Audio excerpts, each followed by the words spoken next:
지난달 카드론 잔액이 2달 연속 증가한 것으로 나타났습니다. 23일 여신금융협회 통계에 따르면 9개 카드사의 지난달 말 기준 카드론 잔액은 42조 9,022억 원으로 집계됐습니다. 여기에 카드론을 갚지 못해 카드사에서 다시 대출을 받는 대환대출과 결제성 리볼빙 잔액도 전월 대비 증가했는데 대환대출 잔액은 지난달 1조 4,641억 원에서 1조 5,399억 원으로 증가했습니다. 특히 카드론은 금리가 상대적으로 높은 고금리 대출인 만큼 잔액이 늘어날수록 이자 부담이 눈덩이처럼 불어날 가능성이 큽니다. 문제는 기존 대출을 갚기 위해 다시 대출을 받는 돌려막기 구조가 확산될 경우 가계의 부채 구조가 더욱 취약해질 수 있다는 점입니다. 여기에 기준금리 인하 기대가 지연되거나 고금리 상황이 장기화될 경우 취약차주의 연체율 상승으로 이어질 가능성도 제기됩니다. 실제로 소득 증가 속도가 부채 증가를 따라가지 못하는 상황에서 소비 여력은 급격히 위축될 수밖에 없습니다. 이는 내수 경기 둔화로 이어지며 경제 전반의 회복세에도 부담을 줄 수 있습니다. 또한 금융권 전반으로 리스크가 확산될 가능성도 배제할 수 없습니다. 카드사 건전성이 흔들릴 경우 자금 조달 비용이 상승하고 이는 다시 대출 금리 인상으로 이어지는 악순환을 초래할 수 있습니다. 결국 가계부채 문제는 단순한 개인의 문제가 아니라 금융 시스템 전반의 안정성과 직결된 문제로 향후 경제의 핵심 위험 요인으로 부상하고 있습니다.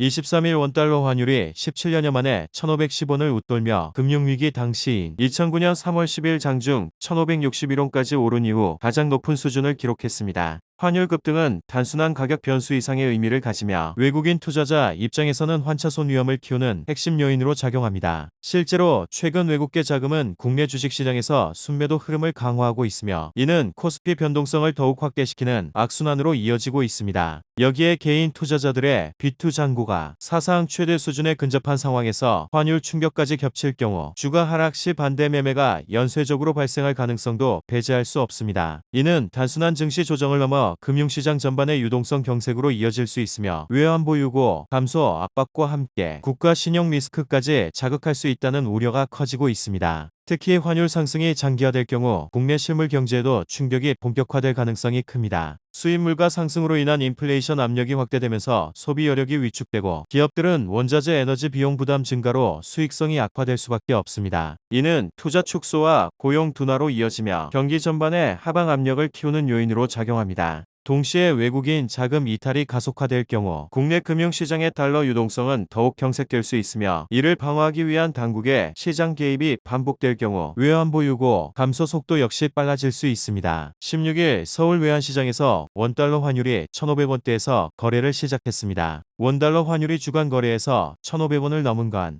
글로벌 금융위기가 있었던 2009년 3월 이후 17년 만입니다. 외국인들도 9시 43분께 약 1,334억 원의 주식을 내다 팔며 최근 이어져온 매도세를 이어나가고 있습니다. 시장에서는 환율 상승이 외국인 자금 이탈을 부추기는 핵심 요인으로 지목됩니다. 환율이 급등할 경우 외국인 투자자는 주가가 오르더라도 환율 변동으로 실제 수익이 줄어들거나 손실을 볼 수 있는 이른바 환차손 위험에 노출되기 때문입니다. 특히 최근처럼 원화 가치가 빠르게 하락하는 상황에서는 투자 수익을 확보하기 위해 한국 주식을 매도하고 달러 자산으로 이동하려는 움직임이 강화될 수 있습니다. 또한 고환율이 장기화될 경우 국내 경제 전반에 부담이 커질 수 있다는 우려도 외국인 자금 이탈을 자극하는 요인으로 꼽힙니다. 원화 약세는 수입 물가 상승으로 이어져 에너지와 원자재 가격을 끌어올릴 가능성이 큽니다. 이는 소비자 물가 상승 압력을 키우는 동시에 기업의 생산 비용을 높여 경기 둔화를 유발할 수 있습니다. 이처럼 물가 상승과 경기 둔화가 동시에 나타나는 스태그플레이션 가능성이 제기되면서 글로벌 투자자들은 한국 시장에 대한 위험 프리미엄을 높게 평가하고 있습니다. 환율 변동성이 지속될 경우 외국인 자금 이탈이 이어지며 국내 금융시장 변동성 역시 확대될 우려도 있습니다.